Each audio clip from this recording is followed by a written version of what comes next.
That was good. Good bit. You didn't tell me you were going to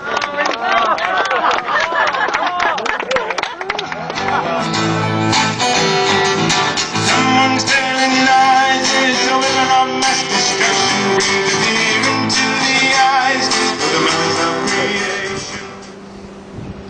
Today's event is a prelude to the National Day of Action on Climate Change this Tuesday, when people and community groups from across the country will gather in Canberra's Parliament House for the first sitting day of the year. The purpose of our gathering and the National Day of Action is to loudly tell the federal government that the response to climate change to date has been inadequate, and we, the community, expect more action now. Now. We clearly need governments to take decisive action. However, there is also a great deal that can be achieved according to the choices that we as communities and individuals make. For example, making investments in renewable energy and public transport now are surely better choices than waiting until drastic and uncomfortable action is forced upon us later. Planting trees and strengthening local communities now helps make our world a better place for future generations. It is vital that action is not deferred to protect polluting and unsustainable industries and interests. Today we will hear from a range of speakers with some ideas about what government... 3 minutes or so for, about what's going to happen or should happen in Copenhagen.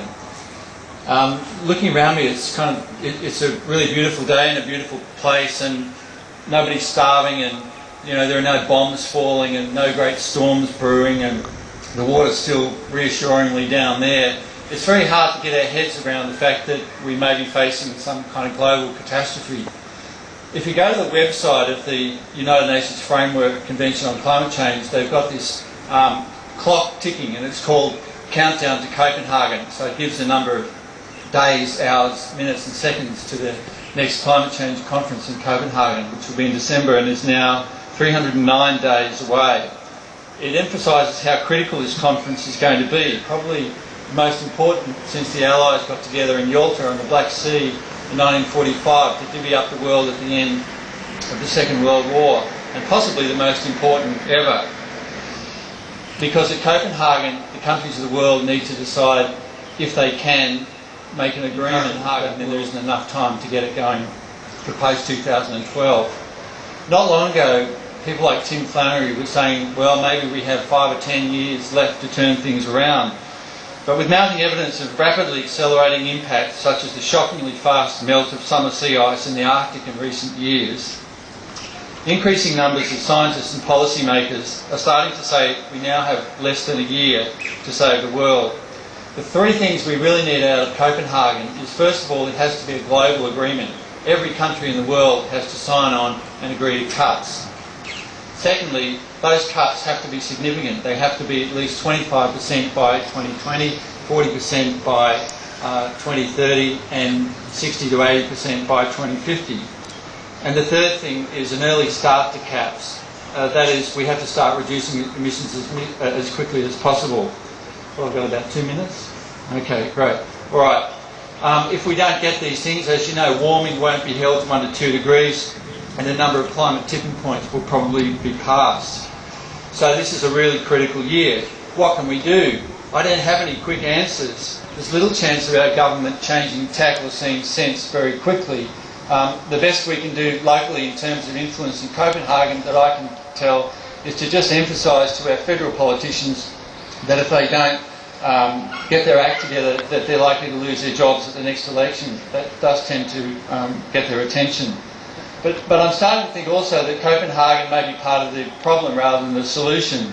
It's so far away. The interests and concerns of those world leaders are so far from ours, and it makes us feel so powerless. The very best outcome that we're likely to get from Copenhagen is an agreement to limit atmospheric carbon dioxide to 450 parts per million.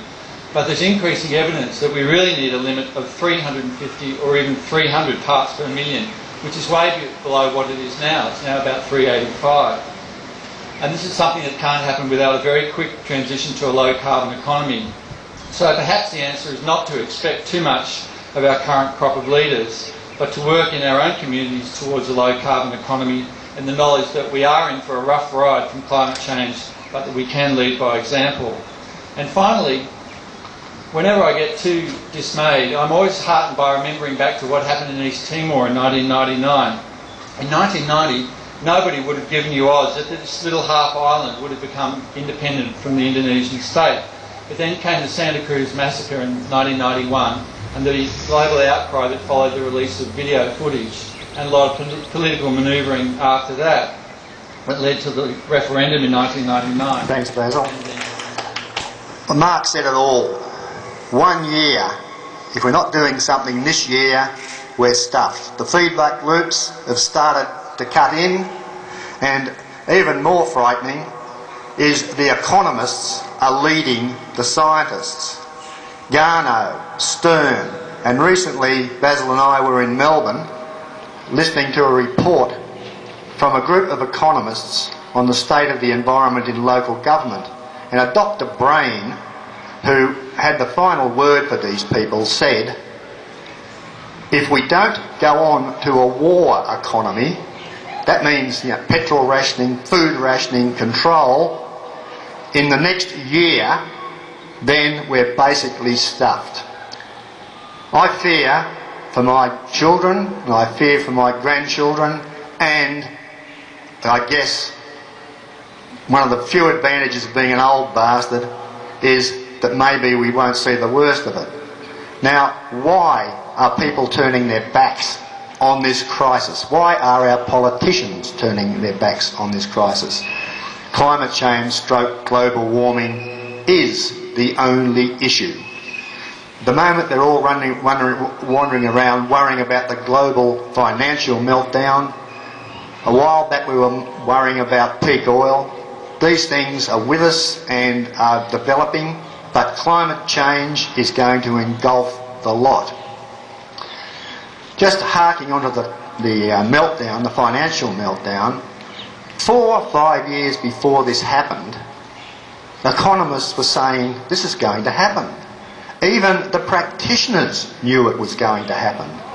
And they kept on going. They thought, just 1 more year and we'll have that much money and then we can do something about it.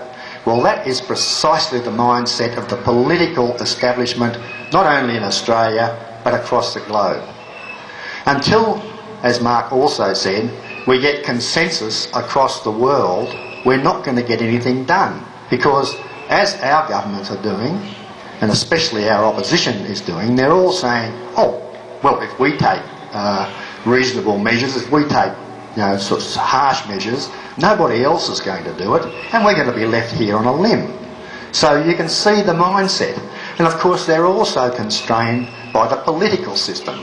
Here they are on a 3 or 4 year electoral cycle, looking over their shoulder and thinking, all these vested interests that I've got to look after, they're going to get really pissed off if we do anything too drastic. I mean, look at the Rudd government and the coal industry. I mean, they're bending over backwards. Look at the New South Wales government about to go out and build new coal-fired power stations. I mean, can you believe it? That was good, You didn't tell me you were going to Well done.